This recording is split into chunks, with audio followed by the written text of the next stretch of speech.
How are you today? Thanks for coming. Taxes and the budget are the subject today. I want to show you how ridiculous our budget situation is. And no one else has mentioned this today, so I will. Standard & Poor's today, the credit rating agency Standard & Poor's, changed United States federal sovereign debt from outlook positive to outlook negative. That happened today. The beginning of the fiscal catastrophe could be upon us. Let's jump right in and find out why. We throw a lot of big numbers around. We talk about a $1.5 trillion deficit and a $14.3 trillion debt. Those numbers are just mind-boggling. I want to put a little bit of physical substance behind them today. Including this year, the federal deficit has been roughly $1,500 billion a year for the last 3 years.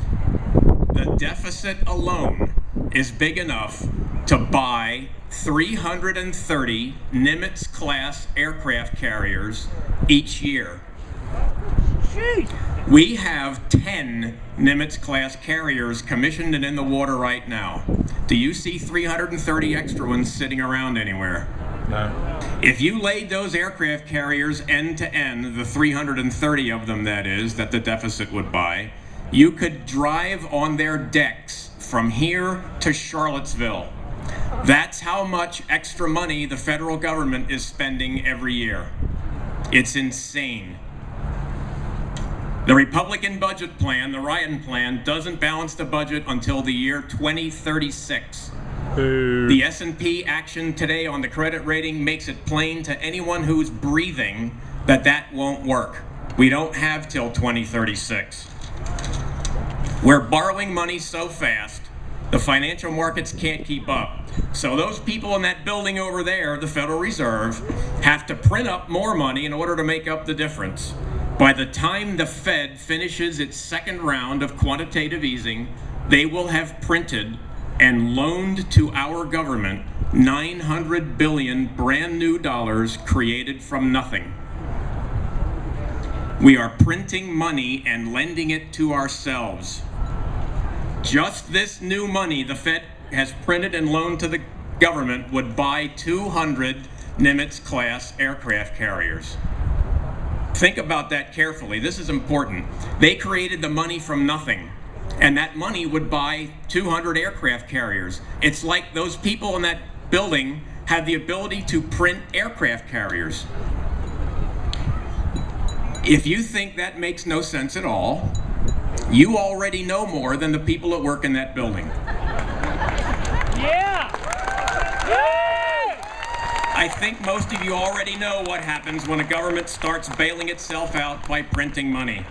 Those of us who are old enough to remember the 1970s, and I count myself among them, can remember serious middle-class destroying inflation. That's where we're headed. Today you get a glimpse of the future when you go buy gas or go to the grocery store. And you ain't seen nothing yet. Who's on the hook for all this printed and borrowed money? Whose name is on the loan? Can anybody answer? That's right, we are. Did you agree to it? No! Is Washington listening to you? No! Do you want them to slash spending? Yeah! Damn right. But it's really worse than that. American children that born this year are born with more than $40,000 of federal debt. Since they haven't been asked or even had an opportunity to vote, it seems to me American children are born indentured servants or worse. I am running out of time. If you're born into a forced obligation to work for other people, what do you call that? What does that mean? Slavery! That's right. Flipping to the end. In America, I remember you got rich by being smart and working hard. Lying, cheating, and stealing was frowned upon. Maybe I'm stupid or naive, but I think too many people have lost faith in America and our ability to create wealth and prosper. I think they believe the only way to get rich in America anymore is to lie, cheat, and steal. No! So what's the answer? Is government the answer? No! Government is not the answer. Government is never the answer. Government is the problem. We all know that. Why is it we can't seem to reinvigorate the productive animal spirits in this country? Because the establishment, Republicans and Democrats in Mordor on the Potomac, can't let go of their regulatory chokehold on the American economy. We didn't prosper for our first 150 years because we were regulated.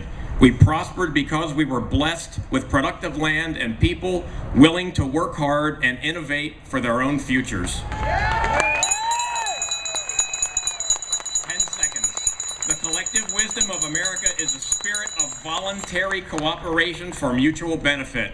That's America. Thank you very much.